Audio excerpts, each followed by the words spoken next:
Welcome back to Did You Eat Yet? Today, we're in the kitchen, and we're gonna make char siu. I grew up eating a ton of char siu, and it's still one of my favorite Chinese dishes to this day. Char siu was a weekly takeout order when we went grocery shopping in Chinatown. Everyone from Oakland has their go-to spots, but ours was gumkong. Dude, I used to get this char siu all the time. I would just be like, I'm gonna give him $5 and give me enough char siu for that. And then ask them, bun fei sao. You want some fat and some meat, right? You can't just let them choose whatever. But yeah, this is the spot. Char siu is a Cantonese-style barbecue pork, originating from the Guangdong region of China, and is typically served on a bed of white rice with a side of leafy greens. Traditionally, it's generally barbecued over fire or in an oven, usually at a higher heat. Today, I'm gonna make char siu a few different ways, and I have some different cuts of pork here. A couple of pork shoulders, and some spare ribs. For half the pork shoulder, I'm gonna roast in the oven at a higher temp. The other half of the pork shoulder, and along with the spare ribs, I'm gonna put in my smoker and cook them low and slow.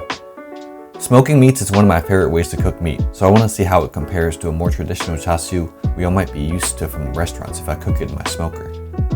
First, we have to make the marinade. With the marinade ready, I'm gonna put the pork shoulders in Ziploc bags and the spare ribs in trays to marinate. Just let all the meat marinate overnight in the fridge, along with the leftover marinade that we're saving for later.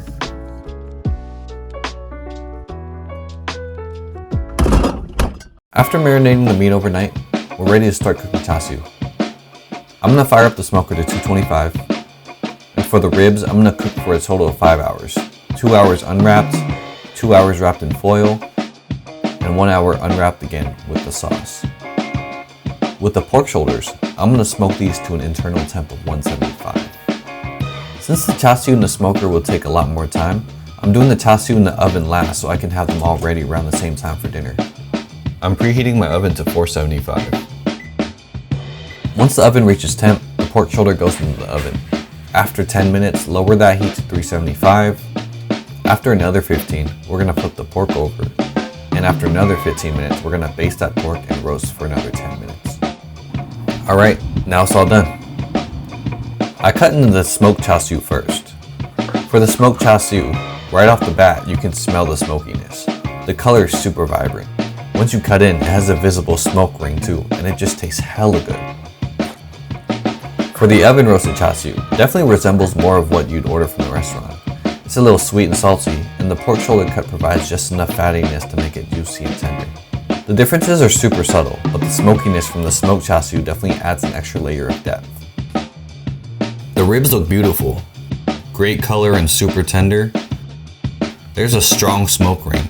Beautiful glaze with the sauce, and just easily comes off the bone. So enjoy this with a nice bowl of rice with some veggies on the side, and that's it. Beautiful. One of my favorite, most nostalgic dishes that always hits the spot for me, with a little bit of extra depth with the smoking. So I just made a ton of char siu. What else could we do with this? Whenever I have a ton of leftovers, I like to mess around with whatever I have at home.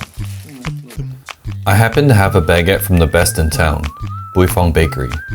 Here's a banh mi with the char siu, some mayo, loaded up with the meat, cilantro, pickled daikon, and all the other banh mi fillings.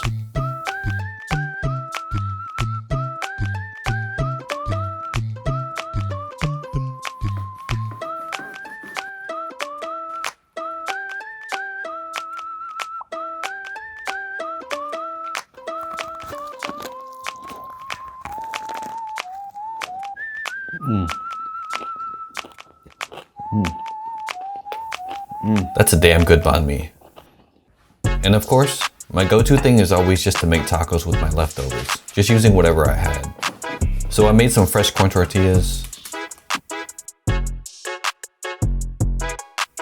tore up some of the rib meat, added some toppings. If I ever open up a taco spot, this is going on the menu.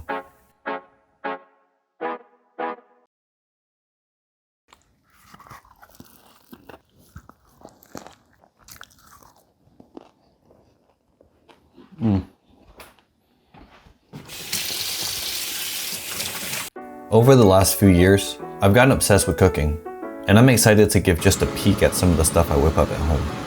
Thanks for eating with me, and I hope you enjoyed my little experiments in the kitchen.